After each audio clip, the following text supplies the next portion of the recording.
5:40 a.m., June 6, 1944. The sailors of LCT Group 35 hoist yellow pennants above the gray channel swell. The signal is clear. The ramps drop. The first Sherman rolls forward, tons of steel wrapped in a canvas flotation skirt, and slides off the ramp into open water. The waves are running 2 meters high. It sinks. The second follows. It sinks. The third, the fourth, one after another. 16 tanks of C Company, 741st Tank Battalion enter the English Channel. Not one of them reaches the beach. Not one of their crews makes it to shore under their own power. Miles away, on the British beaches, something very different is happening.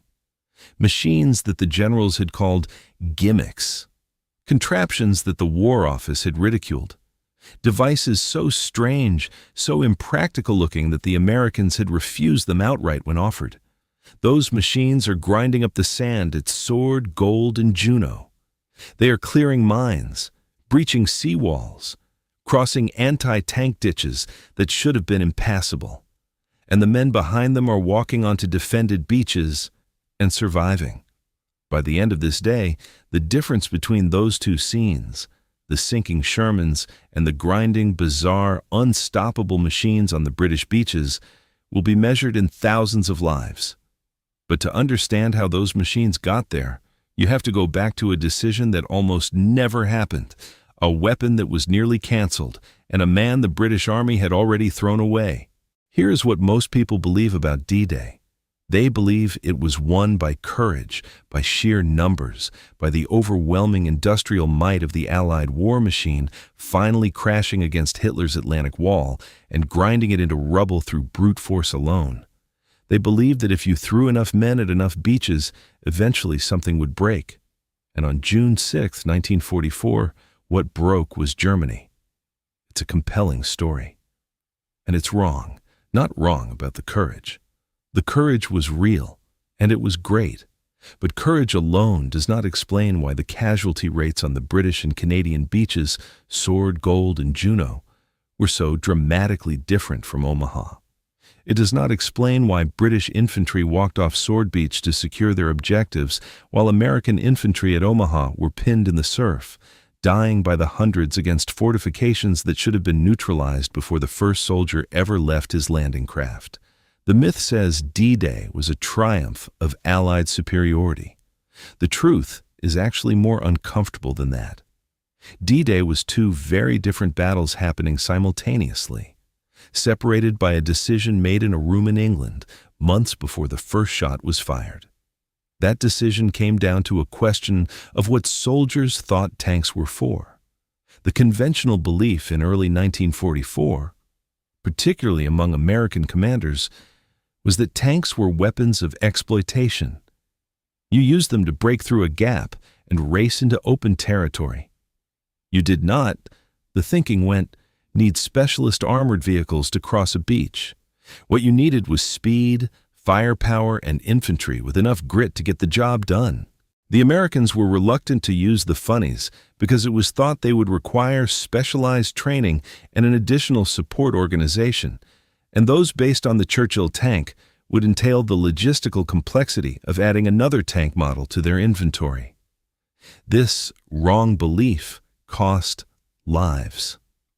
A third of the Funnies were offered to the Americans of all the vehicles available, but take-up was minimal. The British had spent 2 years engineering solutions to the exact problems that would end lives of American soldiers on the morning of June 6th. Minefields, seawalls, concrete bunkers, anti-tank ditches, every obstacle the Atlantic Wall could throw at a landing force. The British had built a machine to defeat it. The Americans looked at those machines, the swimming tanks, the flail tanks, the flame-throwing tanks, the bridge layers, and called them gimmicks. On Omaha Beach, they found out what those gimmicks were actually worth. The question is, how did those machines exist at all? Who built them? Who fought for them when every general in the British Army wanted them scrapped? That answer begins, where it almost ended, with one disgraced officer and a letter from Winston Churchill.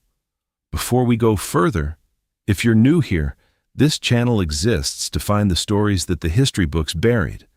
If that's the kind of thing you want more of, subscribe now. It's free, and the algorithm won't show you this stuff unless you tell it to. Hit the button, then come back, because what comes next is the part nobody talks about.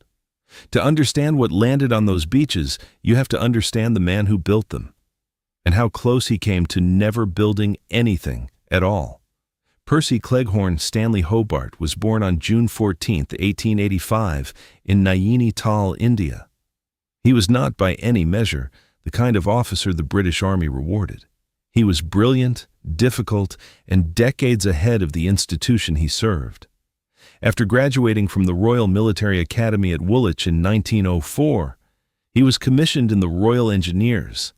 He fought in France and Iraq in the First World War and came out of it with a reputation as an independent-minded officer who was right too often for the comfort of his superiors. But being right and being tolerated are two different things in a peacetime army.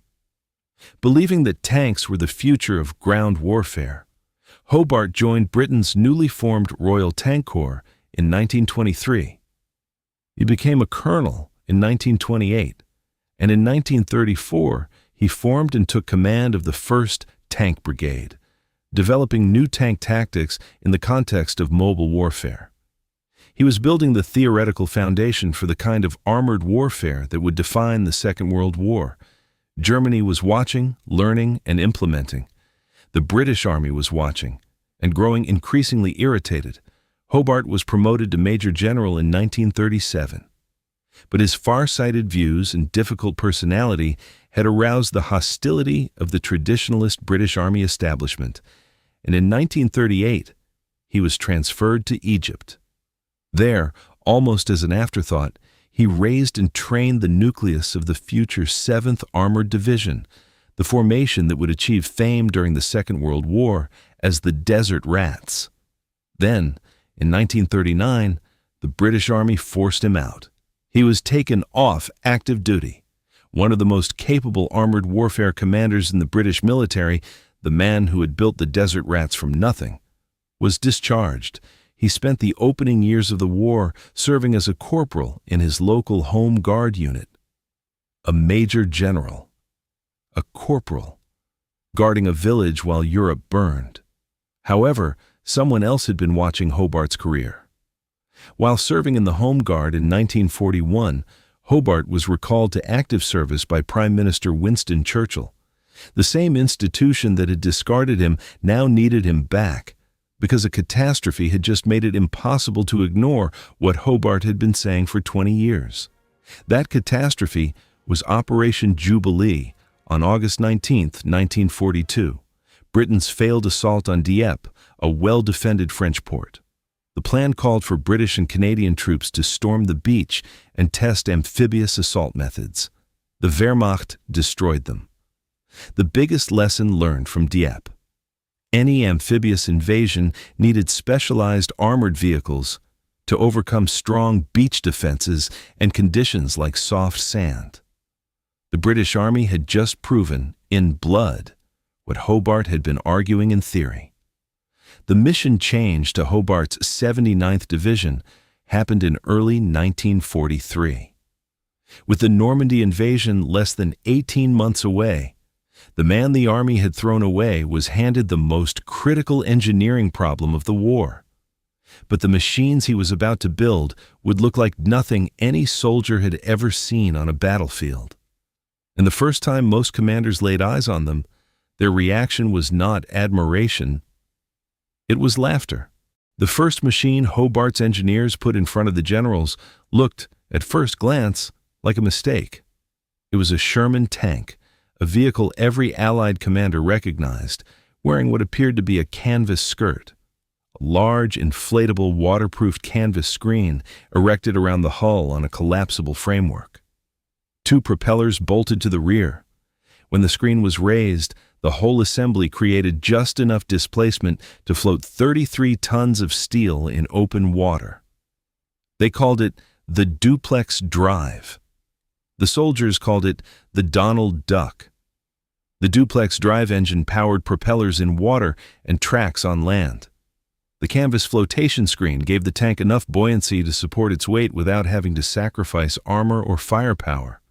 Once ashore, the screens were dropped and the tanks became fully operational, allowing for a quick buildup of armor and providing almost immediate support for the invading infantry forces. Remember those 16C Company tanks sinking one by one into the channel off Omaha? They were DD tanks, but launched too far out in 2-meter swells by commanders who had not been given the full range of Hobart solutions. The DD tank was not the problem. The DD tank, used correctly, was the answer to one of D-Day's most asked questions. How do you get armor onto a defended beach before the infantry without landing craft bringing it directly under fire? The DD tank was only the beginning, and it was, in many ways, the least strange thing Hobart had built. The second machine was called the Crab. The Crab was a Sherman tank fitted with a flail, a rotating cylinder of weighted chains that exploded mines in the path of the tank. The flail was not Hobart's invention. The Matilda Scorpion flail had already been used during the Battle of El Alamein in 1942, but Hobart's version was fundamentally different from its predecessor. Unlike on the Scorpion, the flail was powered by the tank's main engine. The Sherman also retained its 75mm gun, which could be fired as normal when the flail was not in use. This was the specificity that matters. A mine-clearing tank that could also fight, not a specialized vehicle that had traded its combat ability for an engineering role. A machine that could clear a lane through a German minefield, 75mm gun loaded and ready, and then engage the bunker at the end of it. But the Crab and the DD tank together still couldn't solve everything the Atlantic Wall could throw at an infantry force. The seawalls, the concrete bunkers, the anti-tank ditches wide enough to swallow a Churchill hole. For those, Hobart had built something that no army in history had ever fielded. The Armored Vehicle Royal Engineers, the AVRE, began life as a standard Churchill infantry tank. But the AVRE was not one machine. It was a platform. A base vehicle that Hobart's engineers adapted, version by version, to defeat each specific obstacle the Atlantic Wall presented. The AVRE Bobbin was a carpet layer version designed to ensure that the tank itself and other heavy vehicles could pass terrain where they would normally sink. It had 2 steel rods holding a bobbin between them, with rolled-up canvas matting serving as the carpet. This solved a problem that had cost lives at Dieppe. The Churchill tanks at Dieppe had gotten bogged down in soft, wet ground and loose pebbles on the beach, lacking the firepower to clear out fortified positions. The bobbin unrolled a road directly onto that ground, firm enough to carry armor, laid in seconds, under fire. The small box girder, a VRE, could bridge a 30-foot gap and provide a ramp to scale a wall up to 15 feet high, deployed in 30 seconds.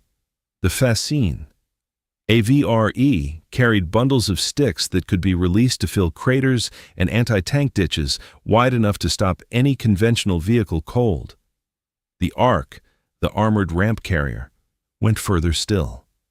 The turret was removed and ramps were added to the front and back. In cases of deeper holes, 2 arcs could be placed on each other, creating a mobile staircase of steel that other tanks could drive straight over. Every single obstacle the German engineers had spent years constructing, Hobart had an answer for it. But none of it, not the DD tank, not the Crab, not the AVRE in any of its forms, was the most feared machine in Hobart's arsenal. That was the Crocodile. The Crocodile was a Churchill tank whose hull machine gun was replaced with a flamethrower.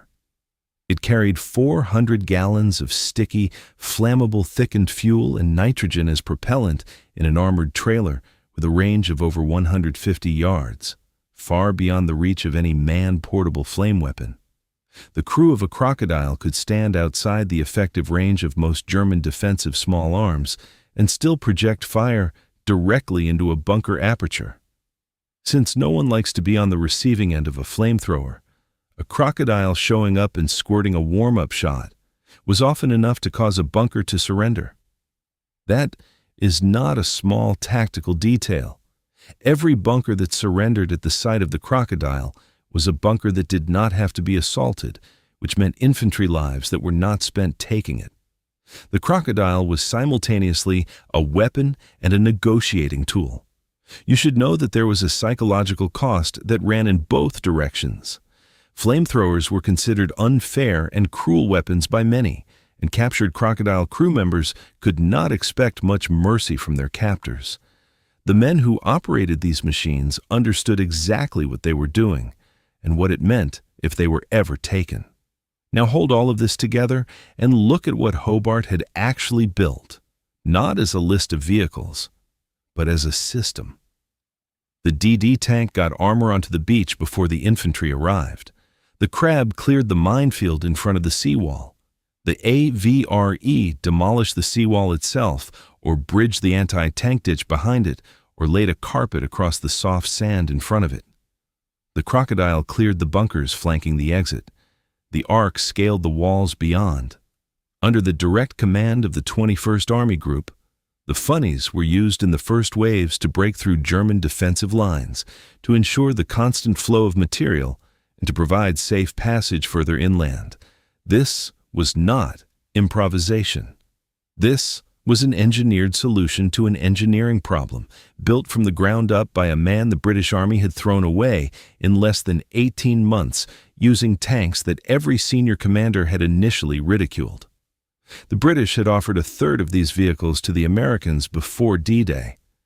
The Americans had declined most of them. So the question is not whether Hobart's Funnies worked. The question, the one that still haunts the historical record, is this: what did it cost in lives to say no? The numbers answer that. And the numbers are merciless. The assault plan for Omaha Beach called for 97 armored vehicles to reach the shore before the first wave of infantry, 64 amphibious Duplex Drive tanks, 22 standard Shermans, and 11 Sherman bulldozers. Of the 29 Duplex Drive tanks of the 741st Tank Battalion actually launched off Omaha Beach, 27 sank in the English Channel before reaching shore. The two that survived belonged to Sergeant George Geddes and Sergeant Turner Shepard. By the evening of June 6, 1944, the 741st Tank Battalion had lost 48 tanks. 45 of its men lost their lives and 60 were wounded. That is one battalion on one beach in one morning. Now, the other side of the ledger. The 79th Armored Division's final report stated, "It was the overwhelming mass of armor in the leading waves of the assault, the specialized equipment coming as a complete surprise, which overwhelmed and dismayed the defending troops, and contributed in large part to the combination of strategic and tactical surprise, which resulted in comparatively light casualties suffered by our troops on D-Day.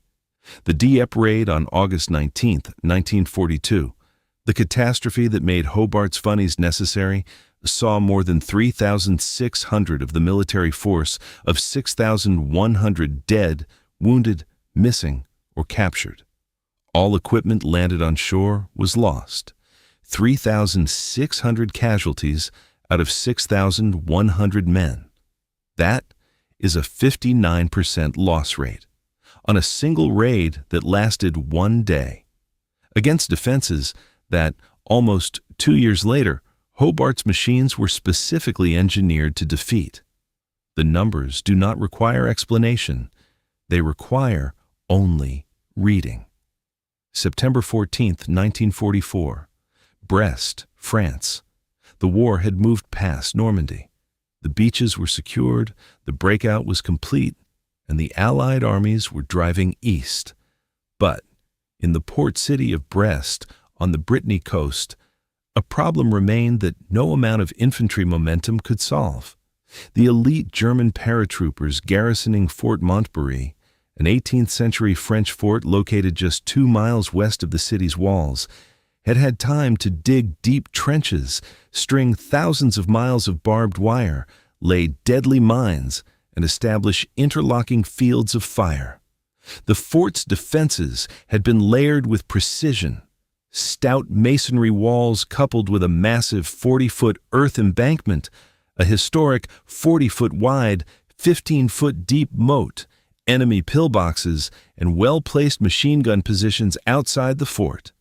A 10-foot deep, 13-foot wide anti-tank ditch, and a 200-foot wide minefield, laced with buried 300-pound naval shells fitted with hair-trigger igniters. Every lesson of the Atlantic Wall, rebuilt inland, in one fort.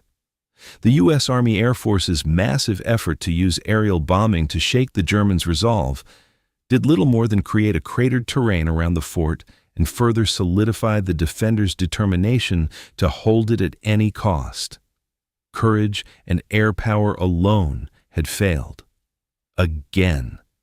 The newly appointed commander of the 1st Battalion, 116th Infantry Regiment of the U.S. Army, Major Tom Dallas, called in British soldiers of the 141st Regiment, Royal Armoured Corps, with their 15 Churchill Crocodile flame-throwing tanks. The fighting began at 8 a.m. on September 14th. American infantry moved forward against the well-entrenched German paratroopers. The two forces worked in combination, Americans clearing safe paths for the armor protecting the infantry from Panzerfaust teams in concealed positions. Then, the minefield stopped everything. By 4:45 p.m., 3 crocodiles under the command of British Lieutenant Hubert A. Ward had edged toward the minefield, backed by 4 conventional tanks providing covering cannon fire.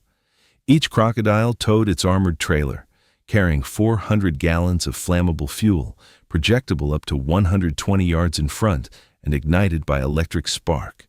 Then, the second crocodile hit a buried naval shell. There was a huge explosion as the second crocodile struck a hidden naval shell, instantly killing the driver and blocking the way forward for the following tanks. 1 crocodile left, 1 officer, 1 clear path forward, through a 200-foot minefield of 300-pound shells under direct fire from an 18th-century fort that had just destroyed his wingman. When Lieutenant Hubert A. Ward's single remaining crocodile moved forward through the minefield firing flame, more than 75 German defenders ran from the outer pillboxes of Fort Montbarry and surrendered to the U.S. infantry. The fort, that had held against aerial bombardment and infantry assault all morning, was breached not by numbers, but by one machine. The machines the generals had called gimmicks did not stop working on June 6th. After the Normandy landings, the Allies employed Hobart's Funnies in other key parts of the liberation of German-occupied Western Europe. The capture in September 1944 of heavily fortified port cities, including Le Havre, Boulogne, and Calais, and the opening of the Scheldt River in the Low Countries. And by the war's end, some 7,000 vehicles were in service with Hobart's division. 7,000. From the machines that every senior general had dismissed, from the division that was nearly disbanded, from the man the British Army had sent home to serve as a corporal in a village home guard. The Germans had built a wall they believed was impenetrable. Hobart had built a machine for every stone in it. The most honest testimony about what Hobart's Funnies did to the German military did not come from a document. It came from behavior. Like it was said earlier, the German paratroopers garrisoning that position were among the finest soldiers the Third Reich could field. They had survived aerial bombardment. They had held their ground against American infantry all morning. They had just destroyed a crocodile tank with a buried 300-pound naval shell, incapacitating its driver and blocking the advance. They were not beaten men. But when Lieutenant Hubert A. Ward's single remaining crocodile rolled forward through their minefield, firing flame, more than 75 terrified Germans ran out of the pillboxes outside Fort Montbarry's walls and surrendered to the U.S. infantry. That is enemy testimony. expressed not in words, but in raised hands. Go back to 5:40 a.m., June 6, 1944. The yellow pennants, the ramp dropping, the first Sherman rolling off LCT Group 35 into 2-metre swells and sinking, then the second. Then all 16 of C Company, one after another, gone before a single German soldier fired a shot. That scene happened because someone in a room in England looked at a swimming tank and a flail and a flame-throwing Churchill and called them gimmicks. Because the institution said no. Because conventional thinking, faced with an unconventional problem, chose the comfortable answer over the correct one. Because of that, miles away on the British beaches, the uncomfortable answer was working exactly as Hobart had promised it would. The lesson is not really about tanks. It is about what happens when organizations punish the people who are right too early. Hobart spent years being sidelined, retired, demoted to corporal, not because he was wrong, but because he was right in ways that made the institution uncomfortable. The cost of ignoring him was paid, ultimately, not by the generals who ignored him, but by the soldiers on the sand. That is not a lesson that belongs only to 1944. It belongs to every organization, every team, every decision-maker who has ever looked at an unconventional solution and reached for the comfortable one instead.